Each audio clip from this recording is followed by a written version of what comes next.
तो हेलो दोस्तों, स्वागत है आपका स्टडी फटाफट में। और मैं हूं आपके साथ जय वर्मा। देखेंगे आज हम सामाजिक परिवर्तन। सामाजिक परिवर्तन का यह टॉपिक है आपके बीए फर्स्ट ईयर के पॉलिटिकल में और आपके समाजशास्त्र से भी रिलेटेड है। यह जो मैं बता रहा हूँ यह लिखने के तरीके पॉइंट ऑफ व्यू से बहुत महत्वपूर्ण है। इसमें कौन कौन से पॉइंट आते हैं। सामाजिक परिवर्तन एक सुलझा हुआ रूप है। देख सकते हैं कि प्रत्येक समाज में सामाजिक परिवर्तन होते ही रहते हैं। प्राचीन काल से आधुनिक काल तक चले आ रहे परिवर्तनों के दौर से ही हम विकास की गति को धीरे धीरे विकासशील विकसित ऐसे चीजें हम प्रयोग में लाते हैं अपने शब्दों में। तो देखते हैं सामाजिक परिवर्तन के क्या कारण है। कारण से पहले हम देखेंगे सिद्धांत। कुछ सिद्धांत प्रत्येक चीजों में रहती हैं। तो सिद्धांत के अंतर्गत देखते हैं। पहला है उदारवादी सिद्धांत। अब उदारवाद क्या है। उदारवाद के अंतर्गत व्यक्ति को महत्वपूर्ण रखा जाता है, क्योंकि व्यक्ति को सर्वप्रथम केंद्र बिंदु में रखा जाता है राज्य के। और कहा जाता है कि जो व्यक्ति है व्यक्ति साध्य होता है और साधन के रूप में राज्य होते हैं। व्यक्ति की इच्छाओं को, व्यक्ति की कार्यों को संपूर्ण करने के लिए ही सिर्फ साधन के रूप में कौन यूज में आता है, राज्य आता है। अर्थात व्यक्ति को यह महत्व देता है, व्यक्ति को केंद्र में रखता है। इसके अंतर्गत कुछ पॉइंट है, पॉइंट को देख लेते हैं। उदारवादी सिद्धांत के अंतर्गत है इतिहासवाद का खंडन।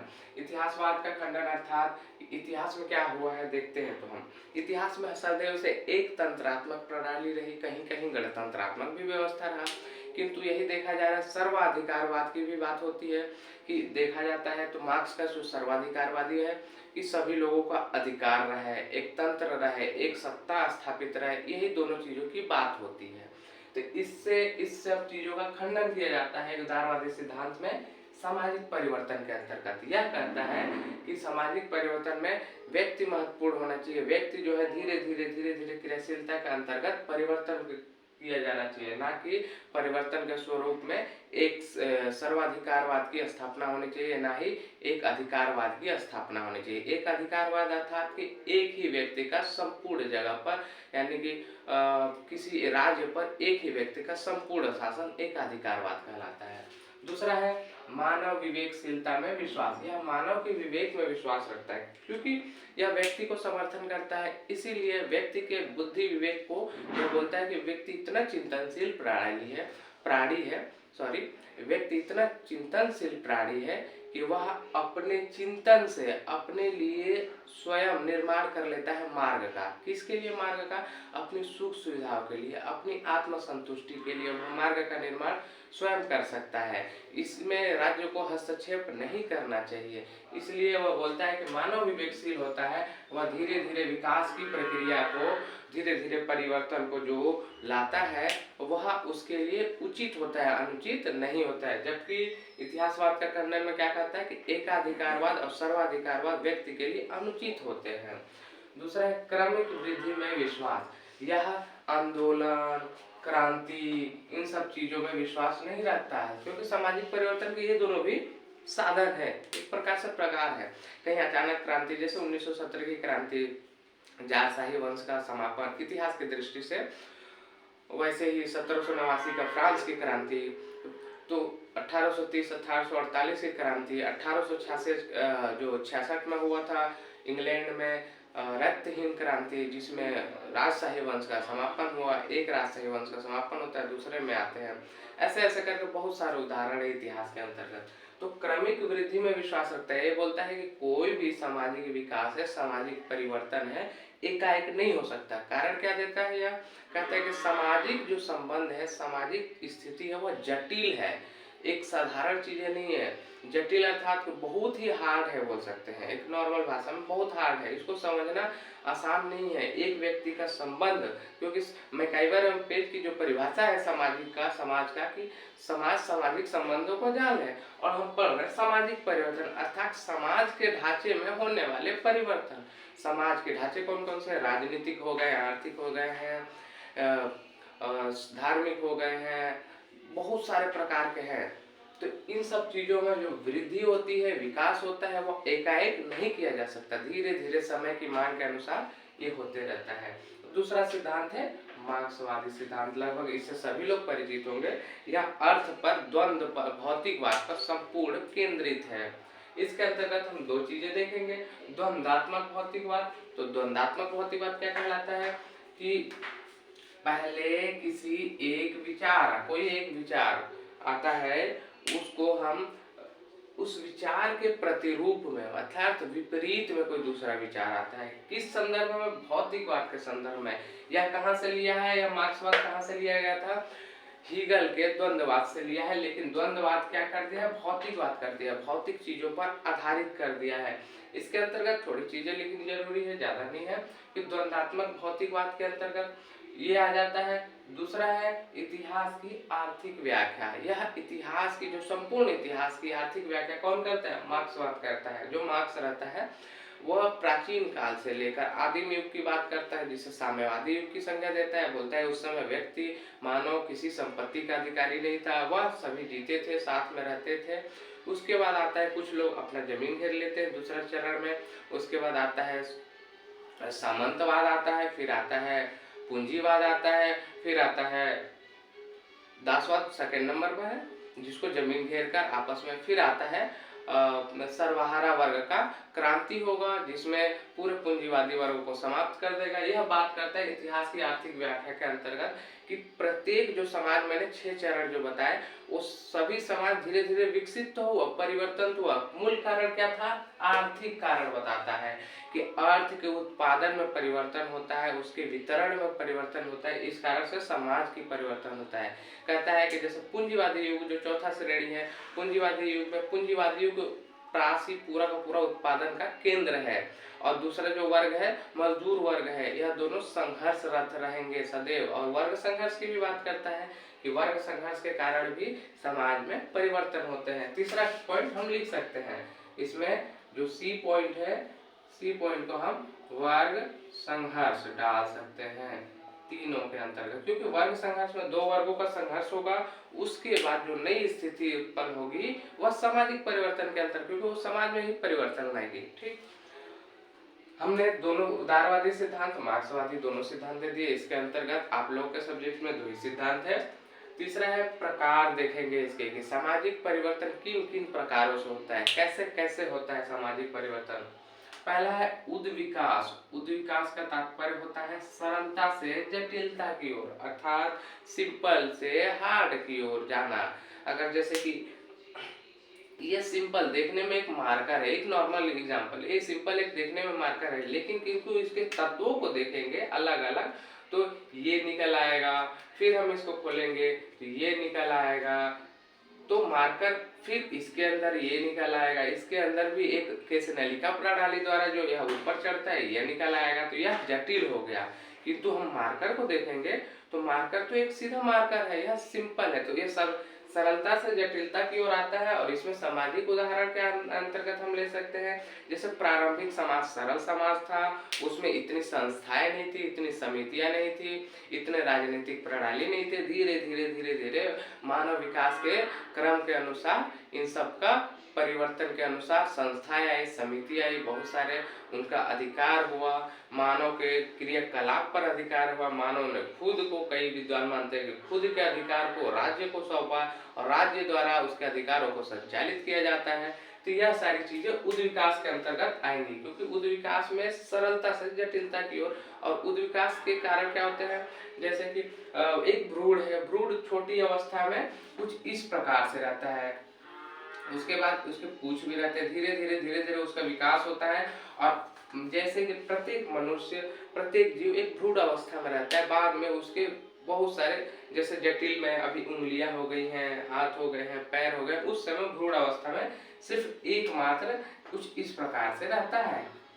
तो इस प्रकार से देखा जाए तो यह भी सरल था, अभी वर्तमान में जटिल रूप में है। तो यह भी एक उदाहरण के रूप में हम इसमें उद्विकास में लिख सकते हैं कि सामाजिक परिवर्तन में इस प्रकार से उद्विकास के कारण सामाजिक परिवर्तन होता है। दूसरा क्या है, प्रगति, प्रगति का तात्पर्य है किसी एक वांछित निश्चित दिशा में परिवर्तन। अर्थात मुझे जाना है, मुझे पढ़ना है, मुझे एमए करना है या मुझे पीएचडी करना है, तो वह एक निश्चित दिशा में मेरा परिवर्तन होगा, समाज का तो नहीं होगा लेकिन मेरा परिवर्तन होगा।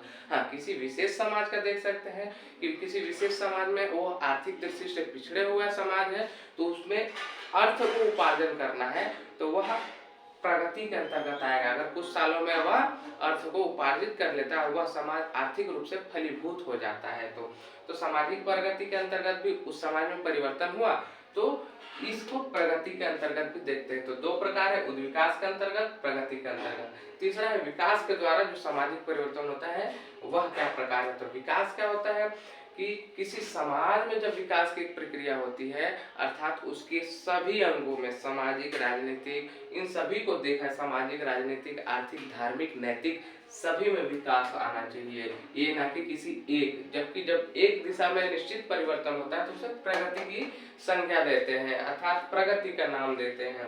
और विकास के अंतर्गत समाज के सभी तत्वों में परिवर्तन होना अनिवार्य है। चौथा है आंदोलन के द्वारा। आंदोलन के द्वारा हम देखते हैं कि जब कभी समाज में कुछ परिवर्तन होता है और कुछ परिवर्तन नहीं होता है, दोनों स्थितियों में आंदोलन होता है।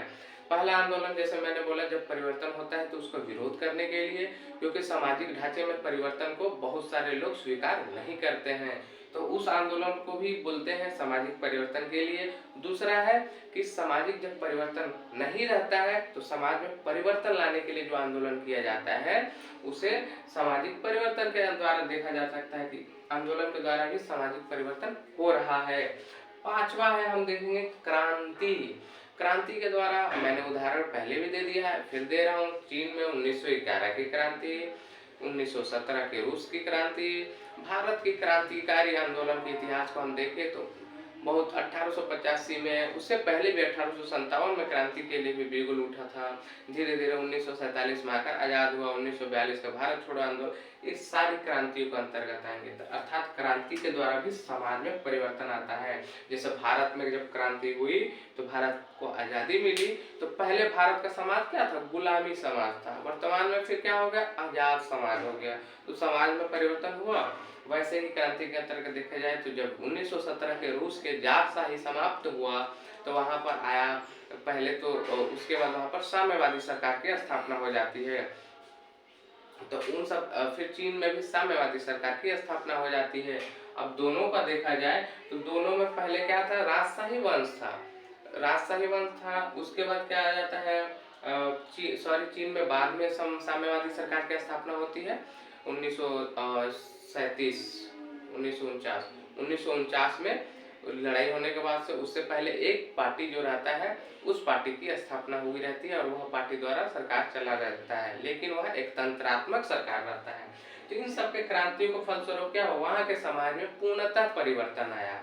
तो यह थे सामाजिक परिवर्तन के दो सिद्धांत प्रकार। आगे देखेंगे सामाजिक परिवर्तन की विशेषताएं। विशेषताएं में हम क्या क्या देख सकते हैं, 5 पॉइंट देखेंगे, पहले इसको आप नोट कर लीजिए। तो सामाजिक परिवर्तन की जो विशेषता है, विशेषताओं में हम देखेंगे कि जटिल तथ्य है यह, अर्थात सामाजिक परिवर्तन एक जटिल तथ्य है, क्योंकि सामाजिक परिवर्तन कहाँ हो रहा है, समाज में होने वाले परिवर्तन को सामाजिक परिवर्तन कहते हैं। और समाज क्या है, एक जटिल रूप है। वर्तमान में जो समाज है जटिल रूप है, तो इस समाज में होने वाले परिवर्तनों को समझना भी आसान नहीं है। जैसे भौतिक परिवर्तन तो हम आसानी से समझ सकते हैं, किंतु जो सांस्कृतिक पक्ष में परिवर्तन हुए हैं या परिवर्तन हो रहे हैं या नैतिक मूल्यों में जो परिवर्तन हो रहे हैं, उन चीजों को समझना आसान नहीं होता है, क्योंकि यह चीजें अमूर्त होती है, मूर्त रूप में नहीं होती है। मूर्त अर्थात दिखाई देने वाली, हमको समझ में आता है कि हाँ यह बुक है, मूर्त रूप में है, किंतु किसी के मानव मस्तिष्क में अगर वह बुक छपा है, उसे याद है, तो वह अमूर्त रूप में आएगा। तो इस बुक को समझना आसान है, किंतु उस मानव मस्तिष्क को समझना आसान नहीं है। तो यह जटिल तथ्य है। जैसे भौतिक परिवर्तन हो रहे हैं, वर्तमान का समाज सार्वभौमिक होता है यह सामाजिक परिवर्तन, अर्थात प्रत्येक काल में, चाहे प्राचीन काल देखा जाए, चाहे वर्तमान देखा जाए, चाहे मध्य काल देखा जाए, प्रत्येक काल में, प्रत्येक समाज में, प्रत्येक काल में, प्रत्येक समाज में यह परिवर्तन दृष्टिगोचर होता है। यह परिवर्तन की प्रकृति अलग हो सकती है, अर्थात वहाँ पर परिवर्तन अलग रूप में हुआ हो, वर्तमान में परिवर्तन कुछ अलग रूप में हुआ हो, लेकिन सार्वभौमिक होता है। यह परिवर्तन प्रत्येक समाज में होता ही है, चाहे आज हो या कल हो। तो इस सार्वभौमिक का अर्थ है यह प्रत्येक जगह होता है। यह नहीं कि सिर्फ भारत में होगा, सिर्फ इंग्लैंड में होगा, यह प्रत्येक जगह का एक नियम के रूप में भी इसको ले सकते हैं। यह अगली विशेषताएं हमारी होगी कि अनिवार्य नियम के रूप में होता है। यह आज हो या कल हो, लेकिन नियम है, यह अनिवार्यता है। जैसे एक बच्चे को बोला जाता है कि अनिवार्य आपका 75% अटेंडेंस, उसी प्रकार से अनिवार्य नियम के रूप में होता है। किसके लिए? समाज के लिए। कि जो समाज आज स्थायित्व तो है, लग रहा है कि यह बहुत चलेगा, उसके बाद धीरे धीरे एक ऐसी समय आएगी कि उस समाज में परिवर्तन के वही लोग इच्छुक होंगे जो लोग उस समाज के लिए पक्षधर थे कि इस परिवर्तन को न किया जाए, वह उस समय में, कुछ समय बाद उस समाज में परिवर्तन के लिए आगे आएंगे। तो यह अनिवार्य नियम के रूप में होता है किसी भी समाज के लिए।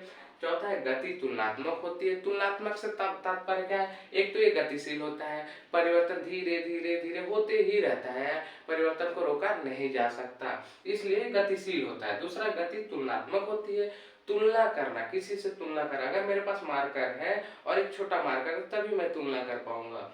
उसी प्रकार से गति तुलनात्मक होती है। भौतिक परिवर्तन अलग होते हैं, सामाजिक में, समाज में धार्मिक परिवर्तन अलग होते हैं। धार्मिक परिवर्तन को हम नैतिक चीजों के द्वारा देख सकते हैं। जैसे ऋग्वैदिक काल का हम उदाहरण लेते हैं। ऋग्वैदिक काल में उतने कर्मकांड नहीं थे, किंतु उत्तर वैदिक काल आते आते कर्मकांडों की प्रधानता हो गई, ब्राह्मणों को वर्चस्व हो गया। उन लोगों ने अपने लिए जो भी नियम बनाया कि अपनी जो सर्वाधिकारवादिता होती है, एकाधिकारवाद अपनी स्थापना करने के लिए, अपनी सत्ता स्थापित करने के लिए कि हमारी बातें सभी माने, उत्तर वैदिक काल में उस प्रकार आ जाता है। तो गति क्या थी? तुलनात्मक थी कि भौतिक परिवर्तन क्या कितना धीरे धीरे हो रहा है, या सामाजिक परिवर्तन में धार्मिक परिवर्तन कितना धीरे धीरे हो रहा है, या कितना तेजी से हो रहा है। इन सब चीजों के लिए तो क्या है? गति तुलनात्मक होती है। निश्चित भविष्यवाणी संभव नहीं, ये भी चीज एक बहुत इंपॉर्टेंट पॉइंट है। ये भी कि निश्चित भविष्यवाणी नहीं है, होगा ये अनिवार्य है, लेकिन कब होगा यह अनिवार्य नहीं है। अगर वर्तमान के समाज को देखा जाए तो एकाकी, पहले संयुक्त तो परिवार वाला समाज था, किंतु अभी एकाकी परिवार वाला समाज हो रहा है। धीरे धीरे ऐसा हो रहा है, कुछ कुछ जगहों पर देखा जा रहा है कि लोग अकेले रहना पसंद कर रहे हैं, खुद के साथ ही जीवन पूरा बिताना पसंद कर रहे हैं। तो ये भी एक सामाजिक परिवर्तन है। और यह सामाजिक परिवर्तन कब होगा, पूरे समाज में कब तक फैलेगा, कोई नहीं जानता, लेकिन होगा जरूर। या फिर इसके विपरीत हो भी सकता है। ये नहीं कि सिर्फ एकाकी के साथ एकल अकेला वाला परिवार, एकल परिवार ही चले जाए, वैसा वाला नहीं है। हो सकता है लोग पीछे की ओर भी लौटे, लोग संयुक्त परिवार की ओर भी लौटे, ऐसा भी हो सकता है। लेकिन कब होगा यह कोई नहीं बता सकता, चाहे कोई विद्वान है। एक अनुमान लगाया जा सकता है कि इतने 100 सालों में होगा, किंतु कंफर्म नहीं बताया जा सकता। यह इनकी 5 विशेषता है कि जटिल तथ्यों के रूप में होता है, सार्वभौमिक होता है, अनिवार्य नियम के रूप में होता है, गति तुलनात्मक होती है, और 5वां है निश्चित भविष्यवाणी संभव नहीं होती है। इसी के अंतर्गत हम देखते हैं गांधीवाद। क्योंकि गांधी जी तो चले गए, लेकिन गांधी जी ने जो नियम दिए उसके अंतर्गत विद्वान वर्तमान के हर परिप्रेक्ष्य में, मतलब प्रत्येक विषय में गांधीवाद के अनुसार देखने की क्या बोलते हैं, कोशिश करते हैं। तो गांधीवाद के क्या है? गांधी जी सत्य अहिंसा के सबसे बड़े पुजारी थे। देखा जाए तो उन्होंने सत्य और अहिंसा को जिस रूप में प्रयोग किया, उस रूप में किसी ने प्रयोग नहीं किया था। राजनीतिक परिप्रेक्ष्य के संबंध में उन्होंने प्रयोग किया था। पहला क्या है? नैतिक और अहिंसात्मक मार्ग के द्वारा इन्होंने समाज में होने वाले परिवर्तनों को बताया है कि कैसे नैतिकता से कैसे समाज में परिवर्तन लाया जा सकता है, कैसे सत्य के द्वारा समाज में परिवर्तन लाया जा सकता है। और इसको ना ही बताया, उन्होंने करके भी दिखाया। उसी का अनुसार देखते हैं सत्य, अर्थात यह कहते हैं कि किसी भी समाज में यदि सत्य बोलना हो, प्रत्येक सत्य का सिर्फ बोलना ही से तात्पर्य नहीं है। आप मन से भी, तन से भी, तन से तो होता ही है, मन से भी अगर सत्य वादन है, सत्य हर प्रत्येक चीजों में सत्य की राह पर चल रहे हैं, तो वह समाज निश्चय ही एक बेहतरीन समाज बन करके उभरेगा। तो सत्य के अनुसार ये देख सकते हैं। दूसरा क्या है? अहिंसा। वो अहिंसा के पुजारी थे। किसी में उन्होंने मनसा वाचा कर्मणा, अर्थात मन से वचन से, कर्म से, अर्थात आप मन से भी किसी का बुरा ना चाहे, कि अगर कई लोग मन से चाहते हैं कि उसका बुरा हो जाए, यह भी एक अहिंसा के रूप में आता है। अगर सोचिए ऐसा समाज हो जाए जो अहिंसा के बल पर रहे, कि वह अहिंसा को जानता ही नहीं हो, तो वह समाज कितना सुरक्षित होगा। असुरक्षित होगा, असुरक्षित भी हो सकता है दूसरे समाजों के द्वारा। तो अहिंसा के अंतर्गत भी परिवर्तन किए जा सकते हैं। जैसे उन्होंने राजनीति में परिवर्तन के लिए अहिंसा के भी मार्ग अपनाया। तीसरा है सत्याग्रह, अर्थात सत्य के साथ किया गया आग्रह। इसका सबसे बड़ा उदाहरण हम इतिहास में देखते हैं सविनय अवज्ञा आंदोलन। विनय के साथ उन्होंने यह कहा कि जो जो कानून हमारे लोगों के लिए, हमारे देश के लिए अच्छा नहीं होगा, उसका हम विनय के साथ अनुपालन करने की मनाही कर देंगे, मतलब कि हम उसका पालन नहीं करेंगे। तो सत्याग्रह, सत्याग्रह के अंतर्गत ऐसा है। तो इस प्रकार भी समाज में परिवर्तन लाया जा सकता है। जैसे कोई गलत समाज है, वहां पर गलत गलत नियम परंपराएं संचालित है, तो सत्य के आग्रह के द्वारा, अर्थात अपनी बातों को मनाने के लिए, इसके लिए बहुत सारे उन्होंने बताया भूख हड़ताल है, भूख हड़ताल है, साथ में ये धरना प्रदर्शन है, जो सत्य के द्वारा बिना अहिंसा के किया जाए। न्यास का सिद्धांत सबसे अच्छा सिद्धांत, लेकिन यह पूर्णतः आदर्श होने के कारण लागू तो नहीं हो सकता, कोई नहीं कर सकता क्योंकि मानव है। इसके अंतर्गत क्या है, न्यासी वर्ग या संरक्षक वर्ग, उन्होंने क्या है, जो पूंजीपति है उनको रहा न दिया जाए। वो पूंजीवाद का न ही समर्थन करते हैं, न ही विरोध करते हैं। उन्होंने कहा उनको रहने दिया जाए, लेकिन पूंजीवाद, जो पूंजी वाले पति वो लोग हैं, जो समाज में ज्यादा अर्थ उपार्जन वाले, ज्यादा अच्छे लोग हैं, जिनके पास पैसा बहुत ज्यादा है, वो लोग क्या करें, अपने लिए जो खर्च के लिए, जो आवश्यकता के लिए है, उतना पैसों का खर्च करे और बाकी पैसों को संरक्षक के रूप में रखे और समाज के कल्याण कार्य में लगाए। यह क्या है, न्यास का सिद्धांत के अंतर्गत कहते हैं। क्या कोई ऐसा करेगा कि अपने पैसों को सिर्फ रखेगा, अपनी आवश्यकता अनुसार खर्च करेगा और सभी के सभी पैसे समाज के लिए दान करेगा? लेकिन उन्होंने यह सिद्धांत दिया। पांचवा है विकेंद्रीकरण, ये भी इनका था। ये ग्रामों की बात करते हैं, ग्रामीण स्वराज की बात करते हैं, और इन्हीं के इसी बात के अंतर्गत क्या है, ग्रामों में ग्राम पंचायत की स्थापना है। ग्रामीण स्वराज्य, ग्रामों में ग्राम प्रशासन की, अर्थात ग्राम पंचायत, उसके बाद जिला प्रशासन, जिला पंचायत की स्थापना धीरे धीरे, अर्थात कोई भी जो शक्ति है, राजनीतिक शक्ति हो या सामाजिक शक्ति हो, किसी एक के अंतर्गत केंद्रित न हो, वह सभी में बटा हुआ हो उसकी शक्ति। तो इस प्रकार से इनके 5 नियम, 5 तत्व थे जो नैतिक और अहिंसात्मक मार्ग से समाज में परिवर्तन लाते हैं। अब इसको समाज में परिवर्तन लाने से आप इस तरह के सत्य के द्वारा समाज में परिवर्तन लाया जा सकता है, परिवर्तन हुए हैं। अहिंसा के द्वारा भी लाया जा सकता है और हुए हैं। सत्याग्रह, सविनय अवज्ञा आंदोलन, वो भी उस समय का समाज था। एक उदाहरण मैं बता रहा हूँ, न्यास का सिद्धांत, इसके अंतर्गत कहते हैं कि जो समाज में विलासी वर्ग है उनको ऐसा सोचना चाहिए, अगर वो ऐसा सोचने लग जाए तो सामाजिक जो परिवर्तन होगा उत्तम कोटि का होगा। पांचवा है विकेंद्रीकरण, और वो समाज में परिवर्तन हुआ। पहले केंद्रीय सत्ता थी, वर्तमान में अभी केंद्रीय सत्ता है, किंतु राज्य में मुख्यमंत्री का संचालन होता है।